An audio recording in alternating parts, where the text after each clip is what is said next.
So, ఇంట్లో ఇలా జలుబు, దగ్గు కంట్రోల్ జేసుకోవడానికి రకరకాల వెజిటబుల్ సూప్స్ చేసుకోవచ్చు. అండ్ నాన్ వెజిటేరియన్ తినే వాళ్ళైతే గనక మటన్ సూప్ కానీ, చికెన్ సూప్ కానీ ఇట్లాంటివి గూడా ట్రై జేసుకోవచ్చు. వెజిటబుల్ సూప్స్ విషయానికొస్తే అన్ని రకాల వెజిటబుల్స్‌తోనూ సూప్స్ చేసుకోవచ్చండి. మనకి ఈజీగా అట్లాగే త్రూ ఔట్ ద ఇయర్ దొరికేటువంటి క్యారెట్ కానీ, బీట్రూట్ కానీ, ఈవెన్ సొరకాయ గానీ ఇట్లాంటి వాటితో కూడా మనం చక్కటి సూప్స్ చేసుకోవచ్చు. కాలీఫ్లవర్‌తో సూప్ చేసుకోవచ్చు. అండ్ క్యాబేజ్‌తో సూప్ చేయొచ్చు.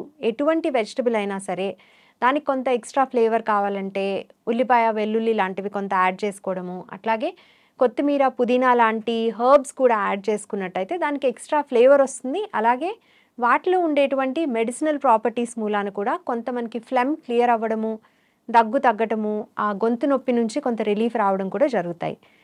దీంతో పాటు మనం సూప్స్ తయారు చేసుకునేటప్పుడు థిక్‌గా ఉంటే కొంతమందికి నచ్చుతుంది. సూప్స్ చిక్కగా రావటానికి బియ్యపిండి గానీ, కార్న్ ఫ్లోర్ గానీ ఇట్లాంటివి కలుపుతూ ఉంటారు. దాని బదులుగా ఒక చిన్న పీస్ ఆఫ్ పొటాటో లేదా ఆలుగడ్డ వేసుకున్నట్టయితే గనక ఉడికించేటువంటి వెజిటబుల్స్‌తో పాటుగా ఏ కూరగాయ తీసుకున్నా గానీ, దాంతో పాటు ఒక చిన్న పొటాటో పీస్ వేసి దాన్ని కూడా వెజిటబుల్స్‌తో పాటు బాయిల్ చేసి అది గ్రైండ్ చేసినట్టయితే ఆటోమేటిక్‌గా థిక్‌నెస్ అనేదొస్తుంది. అలాగే ఆ పొటాటోలో ఉన్నటువంటి న్యూట్రియంట్స్ కూడా మనకి తేలిగ్గా అందుతాయి.